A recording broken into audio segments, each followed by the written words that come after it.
ದುರಂಕಾರಿ ಜೈಂಟ್ನ ಕತೆ. ಒಂದು ಕಾಲದಲ್ಲಿ ನಡೆದ ಘಟನೆ ಇದು. ಒಂದು ಸುಂದರವಾದ ಊರಿತ್ತು. ಅಲ್ಲಿ ಒಂದು ದೊಡ್ಡದಾದ ಸುಂದರವಾದ ಬಂಗ್ಲೆ ಕೂಡ ಇತ್ತು.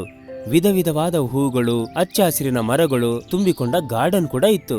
ಅದೆಷ್ಟು ಸುಂದರವಾಗಿತ್ತು ಎಂದರೆ ಅದನ್ನು ನೋಡುತ್ತಾ ಹಾಗೆ ಮೈಮರೆತು ನಿಂತುಬಿಡೋರು. ಆ ಬಂಗ್ಲೆ ತುಂಬಾ ದಿನದಿಂದ ಮುಚ್ಚಿತ್ತು. ಅಲ್ಲಿ ಬಂದು ಹೋಗೋದಕ್ಕೂ ಯಾರೂ ಇರಲಿಲ್ಲ. ಒಂದು ದಿನ ಸ್ಕೂಲಿಂದ ತಿರುಗಿ ವಾಪಸ್ ಬರ್ಬೇಕಾದ್ರೆ ಸ್ವಲ್ಪ ಮಕ್ಕಳು ಅಲ್ಲಿ ಆಟ ಆಡೋದಕ್ಕೆ ಬಂದ್ರು. ಆಹಾ, ಇದು ನೋಡೋದಿಕ್ಕೆ ಎಷ್ಟು ಚೆನ್ನಾಗಿದೆ.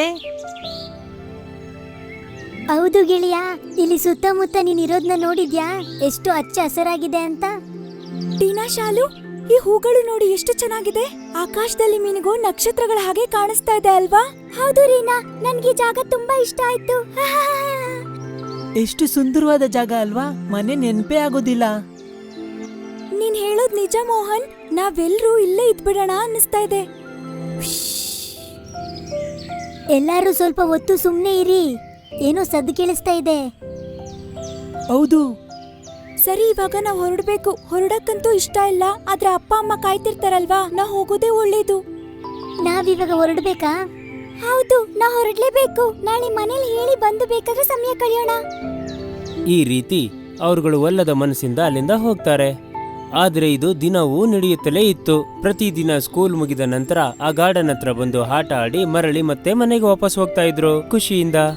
ಒಂದು ದಿನ ಎಷ್ಟೋ ವರ್ಷಗಳ ನಂತರ ಆ ಬಂಗ್ಲೆಯ ಯಜಮಾನ ಜೈಂಟ್ ಅವನ ಸ್ನೇಹಿತನ ಮನೆಯಿಂದ ಅವನ ಸ್ವಂತ ಮನೆಗೆ ಬರ್ತಾನೆ. ಇಲ್ಲಿ ಎಲ್ಲ ಮಕ್ಕಳು ಆಟ ಆಡ್ತಿರೋದನ್ನು ಕೂಡ ನೋಡ್ತಾನೆ. ಆಗ ತುಂಬಾ ಕೋಪ ಮಾಡ್ಕೊಂತಾನೆ.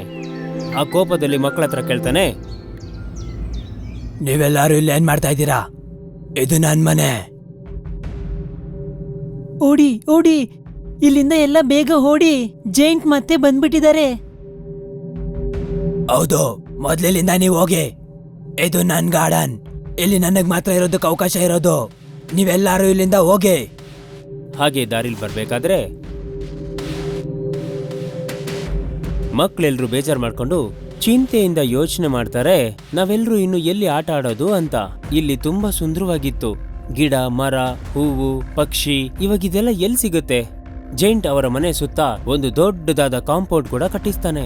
ಯಾಕೆ ಅಂದ್ರೆ ಗಾರ್ಡನ್ ಒಳಗಡೆ ಯಾರು ಬರ್ಬಾರ್ದು ಅಂತ. ಅದೇ ರೀತಿ ಒಂದು ನೋಟಿಸ್ ಬೋರ್ಡ್ ಕೂಡ ಹಾಕ್ತಾನೆ, ಹೊರಗಿನ ಜನ ಯಾರು ಒಳಗಡೆ ಬರ್ಬಾರ್ದು ಅಂತ. ಇದನ್ನ ನೋಡಿ ಮಕ್ಕಳು ತುಂಬಾ ಬೇಜಾರಾಗ್ಬಿಡ್ತಾರೆ. ರೋಹನ್, ಇನ್ಮೇಲೆ ನಾವೆಲ್ಲ ಆಟ ಆಡಕ್ ಹೋಗ್ಬೇಕು. ಏನಂತ ಆಟ ಆಡಕ್ ಹೋಗ್ಬೇಕು? ಈ ಜಾಗದಲ್ಲಿ ಬರೀ ಮಣ್ಣೆ ಇದೆಯಲ್ವಾ?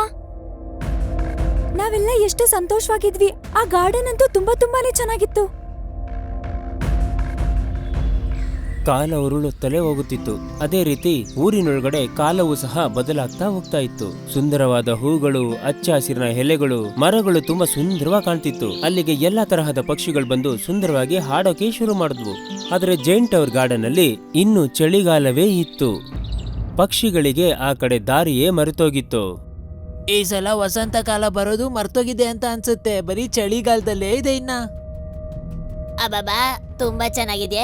ಹಂಗಂದ್ರೆ ನಾವ್ ಇಲ್ಲೇ ಇದ್ರೆ ಎಷ್ಟು ಚೆನ್ನಾಗಿರುತ್ತಲ್ವಾ? ನಾನು ಹಾಕಿರೋ ಈ ಬಿಳಿ ಬಟ್ಟೆನ ತೆಗೆದು ಇಲ್ಲಿರೋ ಹೂಗಳಿಗೆಲ್ಲ ಮುಚ್ಚಿಬಿಡ್ತೀನಿ. ನಾನಿಲ್ಲಿರೋ ಮರಗಳನ್ನೆಲ್ಲಾನು ಹಂಗೆ ಐಸ್ ಗಡ್ಡೆ ತರ ಮಾಡ್ಬಿಡ್ತೀನಿ. ನನಗನ್ನಿಸ್ತಾ ಇದೆ ಇಲ್ಲಿರೋ ಚಳಿ ಇನ್ನ ಜಾಸ್ತಿ ಆಗುತ್ತೆ ಅಂತ. ನಿನಗೇನ್ ಅನ್ನಿಸ್ತಿದೆ? ತುಂಬಾ ಚೆನ್ನಾಗಿರುತ್ತಲ್ವಾ? ಹೌದು, ನೀನ್ ಹೇಳೋದು ನಿಜನೇ. ಒಳ್ಳೇದು, ನೀವು ನನ್ನ ಇಲ್ಲಿಗೆ ಕರೆದಿದ್ದು ತುಂಬಾನೇ ಖುಷಿ ಆಯ್ತು. ನಾನ್ ನಿಮ್ಗೋಸ್ಕರನೇ ಇಲ್ಲಿಗೆ ಬಂದಿದ್ದೀನಿ. ಇನ್ಮೇಲೆ ನಾವ್ ಈ ಗಾರ್ಡನ್ ಅಲ್ಲಿ ತುಂಬಾ ಸಂತೋಷವಾಗಿರ್ತೀವಿ. ಯಾರು ಈ ಗಾರ್ಡನ್ಗೆ ಬರೋದಿಲ್ಲ.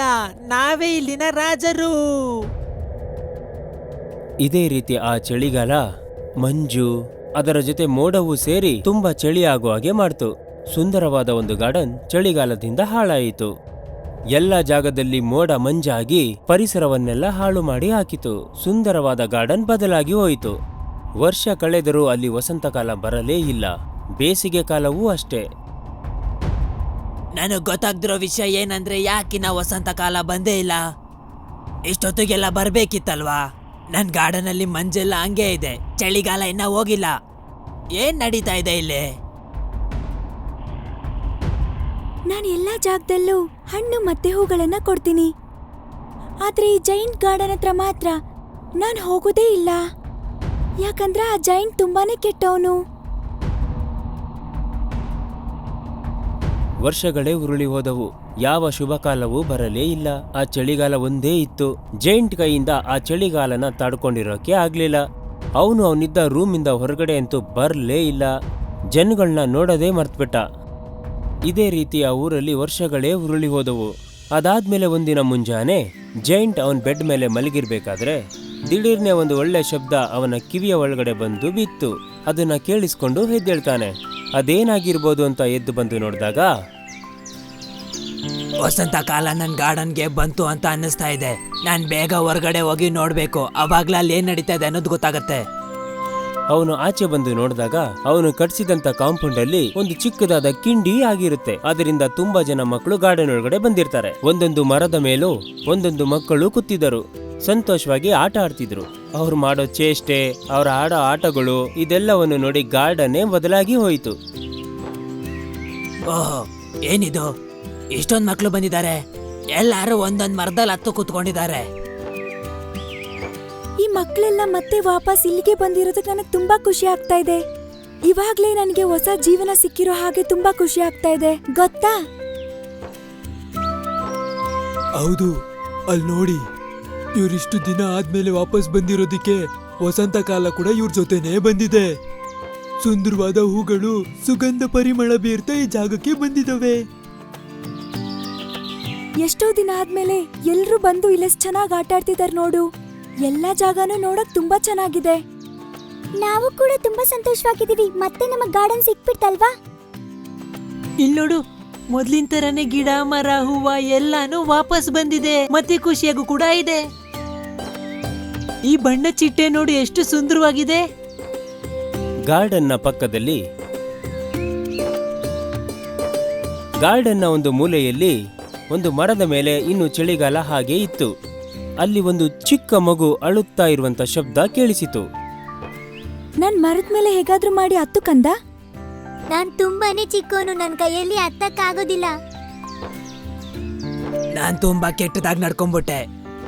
ಎಷ್ಟು ದಿವಸ ನನ್ ಗಾರ್ಡನ್ಗೆ ಏನಕ್ಕೆ ವಸಂತ ಕಾಲ ಬಂದಿಲ್ಲ ಅನ್ನೋದು ನನ್ಗೆ ಇವಾಗ ಗೊತ್ತಾಗ್ತಿದೆ. ನಾನೇ ಹೋಗಿ ಆ ಚಿಕ್ಕ ಮಗುನ ಆ ಮರದ ಮೇಲೆ ಹತ್ತಿಸ್ತೀನಿ. ಅದಾದ್ಮೇಲೆ ಈ ಕಾಂಪೌಂಡ್ ನ ಕೂಡ ಹೊಡೆದಾಕ್ತೀನಿ.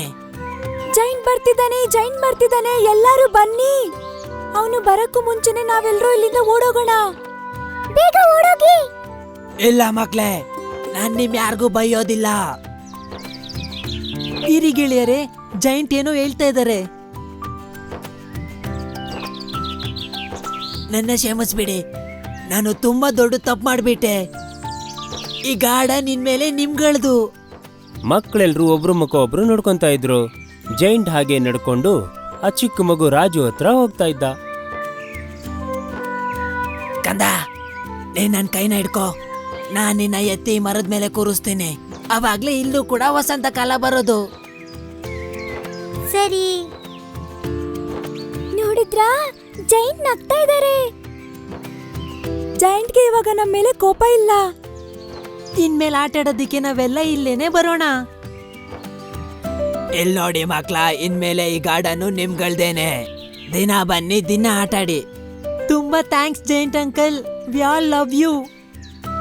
ಅದಾದ್ಮೇಲೆ ಮಕ್ಕಳೆಲ್ಲರೂ ಸ್ಕೂಲ್ ಮುಗಿಸ್ಕೊಂಡು ಗಾರ್ಡನ್ ಹತ್ರ ಬಂದು ಹೋಗ್ತಿದ್ರು. ಜೈಂಟ್ ಒಂದು ಜಾಗದಲ್ಲಿ ಮಕ್ಕಳಿಗೋಸ್ಕರ ಕಾಯ್ಕೊಂಡು ನಿಂತ್ಕೊಂತಿದ್ದ. ಆ ಮಕ್ಕಳ ಜೊತೆ ಅವನು ಸೇರಿ ಆಟ ಕೂಡ ಆಡ್ತಿದ್ದ. ಅಲ್ಲಿದ್ದ ಜನರು ಕೂಡ ಅದನ್ನು ನೋಡಿ ತುಂಬಾ ಖುಷಿ ಪಡ್ತಿದ್ರು. ಯಾಕಂದ್ರೆ ಅವ್ರ ಮಕ್ಕಳು ಇಲ್ಲಿ ತುಂಬಾ ಸಂತೋಷದಿಂದ ಆಟ ಆಡ್ತಿದ್ರು. ಇದಕ್ಕಿಂತ ಅವ್ರಿಗೆ ಇನ್ನೇನ್ ಬೇಕು?